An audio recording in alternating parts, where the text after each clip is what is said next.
दोस्तों, जैसा कि आपको मालूम है कि जो हमारा मोटर होती है, उस मोटर के वाइंडिंग में यदि कोई भी दिक्कत आती है, तो सबसे पहले हमें इस प्रकार का जो इंसुलेशन टेस्टर होती है, जिसको हम मेगर भी कहते हैं, उसका इस्तेमाल करते हुए मोटर को चेक करते हैं। तो किस प्रकार से मोटर को चेक करेंगे, चलिए इसको समझते हैं।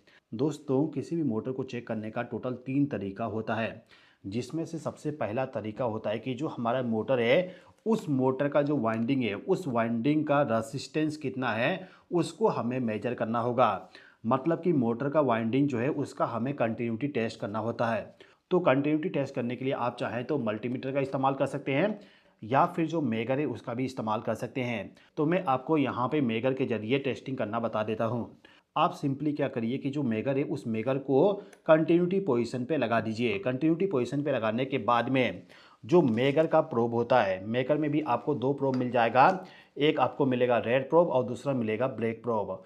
अब इन दोनों प्रोब में से एक प्रोब को क्या करना है, जो U1 टर्मिनल है, इस वाले टर्मिनल के साथ में एक प्रोब को कनेक्ट कर दीजिए। अब U1 टर्मिनल पे जो वाइंडिंग कनेक्ट होता है, उसका दूसरा सिरा U2 पे कनेक्ट होता है। तो ये जो U2 वाले टर्मिनल है, इस टर्मिनल पे दूसरे प्रोब को कनेक्ट करना होगा। और कनेक्ट करने के बाद जो मेगर का टेस्ट वाली बटन है, इसको हमें प्रेस करना होगा। तो मैं यहाँ पे इसको प्रेस करता हूँ, तो आप देखोगे यहाँ पे हमें रेजिस्टेंस मिल रहा है 26.91 ओम।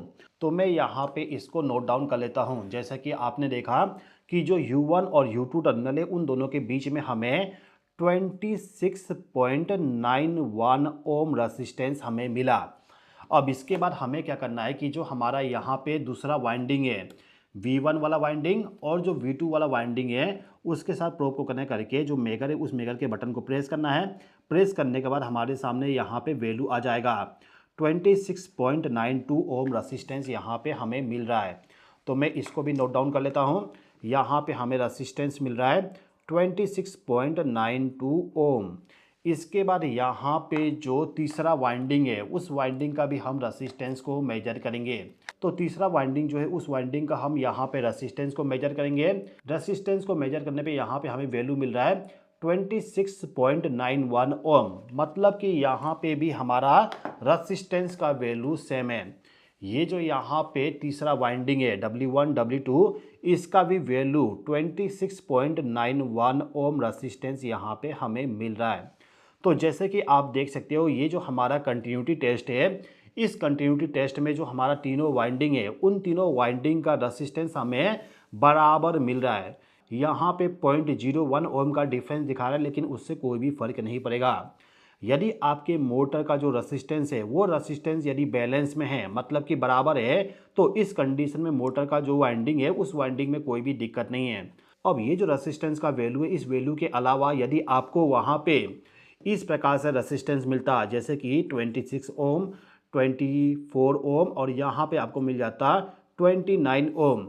यदि इस प्रकार से अनबैलेंस रेजिस्टेंस दिखाता, मतलब कि यदि रेजिस्टेंस में बहुत ही ज़्यादा डिफरेंस दिखाता, तो इस कंडीशन में आप ये समझोगे कि आपके पास में जो मोटर है, उस मोटर का जो वाइंडिंग है, उस वाइंडिंग में कुछ दिक्कत आ चुका है, जिसके वजह से रेजिस्टेंस अनबैलेंस हो चुका है।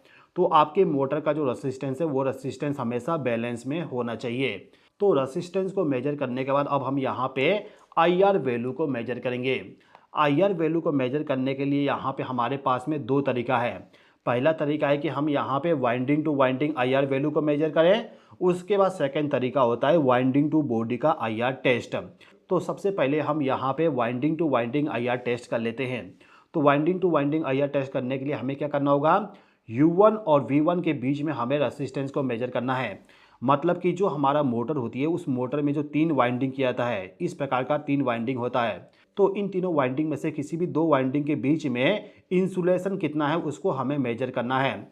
तो उसको मेजर करने के लिए हम क्या करेंगे, U1 टर्मिनल और V1 टर्मिनल पे हम IR वैल्यू को मेजर करेंगे, या फिर हम चाहें तो U2 और V2 के बीच में भी IR वैल्यू को मेजर कर सकते हैं। मतलब कि हम चाहें तो यहाँ पे IR वैल्यू को मेजर कर सकते हैं, या फिर यहाँ पे दोनों का वैल्यू सेम आएगा, क्योंकि वाइंडिंग हमारा सेम टू सेम है। तो अभी के टाइम पे U1 और V1 के बीच में IR वैल्यू को मेजर कर लेते हैं। देखिए, जब भी आप कभी IR वैल्यू को मेजर करने जाओ, तो यहाँ पे आपको वोल्टेज भी सेलेक्ट करना होता है। फिलहाल के टाइम पे जो मेरे पास में मोटर है, इस मोटर का जो ऑपरेटिंग वोल्टेज है, वो है 415 वोल्ट। तो इस कंडीशन में मैं यहाँ पे इस्तेमाल करूँगा 500 वोल्ट इस मोटर का IR वैल्यू को मेजर करने के लिए। तो 500 वोल्ट का सिलेक्शन करने के बाद मेरा जो यहाँ पे प्रोब है, इस प्रोब को मैं दो वाइंडिंग के बीच में कनेक्ट कर दूंगा। मतलब कि U1 के साथ एक प्रोब को कनेक्ट करूंगा और दूसरे को V1 के साथ कनेक्ट करूंगा। और कनेक्ट करने के बाद यहाँ पे जो बटन है, इस बटन को मैं प्रेस करूंगा। प्रेस करने के बाद यहाँ पे हमारे सामने IR वैल्यू आ चुका है। IR वैल्यू में आप देख सकते हो यहाँ पे दिखा रहा है 20.99 गीगा ओम। मतलब कि जो मेरे पास में मेकर है, इस मेकर का जो मैक्सिमम वैल्यू है, इसका मैक्सिमम वैल्यू 20.99 गीगा ओम है। तो पूरा का पूरा मैक्सिमम वैल्यू यहाँ पे शो कर रहा है। किसी किसी मेकर में वहाँ पे मैक्सिमम वैल्यू के नाम पे OL शो करता है। तो OL शो करे या फिर मैक्सिमम वैल्यू दिखा दे, बात एक ही होगा। तो फिलहाल के टाइम पे इन दोनों वाइंडिंग के बीच में हमें IR वैल्यू 20.99 गीगा ओम आ रहा है, जिसको हम 21 गीगा ओम भी बोल सकते हैं। तो अभी के टाइम पे U1 और V1 के बीच में हमें 21 गीगा ओम का IR वैल्यू मिल रहा है। और हम यहाँ पे 500 वोल्ट का इस्तेमाल कर रहे हैं IR वैल्यू को मेजर करने के लिए। जब भी आप कभी IR वैल्यू को मेजर करो तो कितना वोल्टेज पे आप IR टेस्टिंग कर रहे हो, उसका वोल्टेज ज़रूर लिख दीजिएगा। यदि आप यहाँ पे वोल्टेज को चेंज कर दोगे तो इस कंडीशन में IR वैल्यू भी चेंज हो जाएगा। तो हम यहाँ पे 500 वोल्ट का इस्तेमाल कर रहे हैं टेस्टिंग करने के लिए। अब यहाँ पे हमें टेस्टिंग करना है V1 और W1 के बीच में। तो मैं इस प्रोब को V1 के साथ कनेक्ट कर दिया और दूसरे वाले प्रोब को W1 के साथ कनेक्ट कर दिया। कनेक्ट करने के बाद जो टेस्ट बटन है, इसको मैं प्रेस कर दिया। प्रेस करने के बाद यहाँ पे हमें सेम वैल्यू मिल रहा है। मतलब कि 21 गीगा ओम यहाँ पे हमें IR वैल्यू मिल रहा है। तो यहाँ पे लिख दिया 21 गीगा ओम। इसके नीचे में भी हमें 21 गीगा ओम का IR वैल्यू मिलेगा। आप यहाँ पे देख सकते हैं, मैं इस प्रोब को यहाँ पे कनेक्ट कर दिया और इस वाले प्रोब को इस पॉइंट पे कनेक्ट कर दिया। और कनेक्ट करने के बाद मैं इस वाले बटन को प्रेस करता हूँ। आप देखोगे सेम वैल्यू यहाँ पे दिखा रहा है।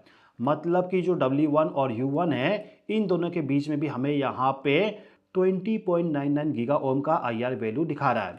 मतलब कि अभी के टाइम पे हम ये समझ सकते हैं कि जो हमारे पास में मोटर है, इस मोटर का जो तीनों वाइंडिंग है, उन तीनों वाइंडिंग के बीच में जो गैप होती है या फिर जो वाइंडिंग का इंसुलेशन है, वो इंसुलेशन पूरा का पूरा ओके है।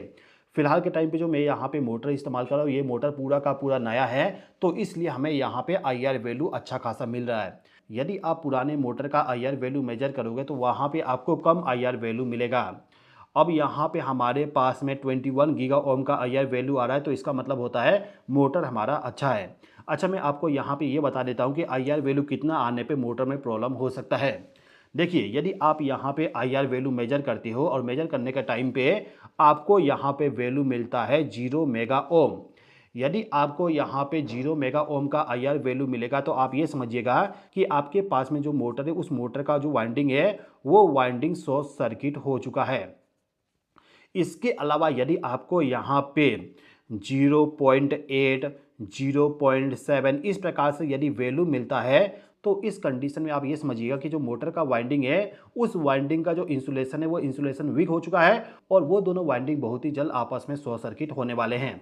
मतलब कि 1 मेगा ओम से कम वैल्यू यदि आपको मिलता है तो इस कंडीशन में आपको मोटर को चेक करवाना होगा। मोटर को आप चेक करवा लीजिएगा कि मोटर के अंदर में कोई धूल तो नहीं चला गया, पानी तो नहीं चला गया। यदि मोटर के अंदर में धूल या फिर पानी चला जाएगा तो इस कंडीशन में भी मोटर का IR वैल्यू बहुत ही ज़्यादा कम हो जाएगी। तो इतना कम वैल्यू आने पे हमें ही मोटर को चेक करवाना होता है। तो मैंने यहाँ पे लिख दिया मोटर को चेक करना होगा। और यदि आपके पास में जो मोटर है, उस मोटर का IR वैल्यू 1 मेगा ओम इससे ज़्यादा आता है तो इस कंडीशन में मोटर हमारा सही है। मतलब कि जो मोटर है, उस मोटर का IR वैल्यू कम से कम 1 मेगा ओम होना चाहिए। यदि इससे कम है तो मोटर को चेक करवाना होगा, यदि इससे ज़्यादा है तो कोई भी दिक्कत नहीं है। तो दो वाइंडिंग के बीच में IR टेस्ट किस प्रकार से करेंगे वो हमने समझ लिए। अब यहाँ पे हमें वाइंडिंग टू बॉडी का IR टेस्टिंग करना है। मतलब कि मोटर का जो वाइंडिंग है, वो वाइंडिंग कहीं गलती से मोटर के बॉडी के साथ कनेक्ट तो नहीं हो गया, उसको चेक करने के लिए हमें यहाँ पे वाइंडिंग टू बॉडी का टेस्ट करना होता है। तो इसके लिए हम यहाँ पे क्या करेंगे, जो तीनों वाइंडिंग है, उस वाइंडिंग को मोटर के बॉडी के साथ चेक करेंगे। तो मोटर का जो वाइंडिंग है और जो मोटर का बॉडी है, उन दोनों के बीच में इंसुलेशन रेसिस्टेंस कितना है उसको मेजर करने के लिए हम क्या करते हैं, मेगर का जो एक प्रोब है उसको बॉडी के साथ कनेक्ट कर देंगे और इसके बाद में जो दूसरा वाला प्रोब है उसको ले जाके हम U2 के साथ कनेक्ट कर देंगे। कनेक्ट करने के बाद ये जो टेस्ट वाली बटन है, इसको हम प्रेस करेंगे। प्रेस करने के बाद यहाँ पे हमारे सामने वैल्यू आ चुका है 20.99 गीगा ओम दिखा रहा है। बाकी वाइंडिंग का भी हम चेक कर लेते हैं। यहाँ पे जो सेकेंड वाइंडिंग है इसका IR वैल्यू 20.99 गीगा ओम है और तीसरे वाइंडिंग का भी IR वैल्यू यहाँ पे सेम टू सेम आ रहा है। तो अभी के टाइम पे जो हमें वैल्यू मिला वो वैल्यू बहुत ही अच्छा है, मतलब कि मोटर का जो वाइंडिंग है और मोटर का जो बॉडी है उन दोनों के बीच में इंसुलेशन का रेसिस्टेंस जो है वो बहुत ही ज़्यादा है। तो मैं यहाँ पे लिख देता हूँ कि तीनों वाइंडिंग के बीच में हमें 21 गीगा ओम का IR वैल्यू मिला। दोस्तों अभी जो हमने टेस्टिंग की उस टेस्टिंग में यदि हमें यहाँ पे 0 मेगा ओम IR वैल्यू मिलता तो इस कंडीशन में हम ये समझते हैं कि जो मोटर का वाइंडिंग है वो वाइंडिंग मोटर के बॉडी के साथ में कनेक्ट हो चुका है, मतलब कि वहाँ पे अर्थ फॉल्ट हो चुका है। इसके अलावा यदि हमें यहाँ पे 1 मेगा ओम से कम IR वैल्यू मिलता तो इस कंडीशन में हम ये समझते हैं कि जो हमारे पास में मोटर है उस मोटर का जो वाइंडिंग है उस वाले वाइंडिंग का जो इंसुलेशन है वो इंसुलेशन वीक हो चुका है, मतलब कि वाइंडिंग में हमें दोबारा से इंसुलेशन को चढ़ाना पड़ेगा या फिर दोबारा वाइंडिंग करवाना पड़ेगा। इसके अलावा यदि हमें यहाँ पे 1 मेगा ओम से IR वैल्यू ज़्यादा मिलता तो इस कंडीशन में हम ये समझते हैं कि मोटर हमारा सही है। अभी के टाइम पे हमें यहाँ पे 21 गीगा ओम का IR वैल्यू मिल रहा है, इसका मतलब ये है कि हमारा मोटर सही है। तो दोस्तों इस वीडियो के माध्यम से हमने ये सीखे कि हम किस प्रकार से किसी भी मोटर को चेक करेंगे, वो भी मेगर का इस्तेमाल करते हुए।